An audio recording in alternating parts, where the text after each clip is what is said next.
How to download Slack on Windows 11. This tutorial shows you how to get Slack installed on your PC in just a few steps.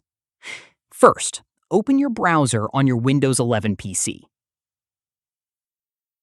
After that, go to slack.com/downloads in the address bar. Let me show you. From there, click on Download for Windows to start downloading the installer.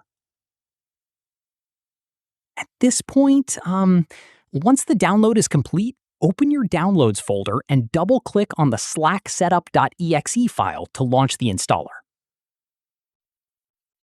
In the next step, a user account control pop-up may appear. Click on Yes to allow the installer to run. From there, Slack will begin installing automatically. Wait for the process to complete. At this stage, once installed, Slack will open automatically, and you'll see the sign-in screen. Following this, if you already have a Slack account, click on Sign In and enter your workspace details or email to log in. Once done, if you're new to Slack, click on Create a New Workspace and follow the steps to set one. That's it. Give it a like, subscribe for more Windows tutorials, and tap the bell icon for updates. See you in the next one.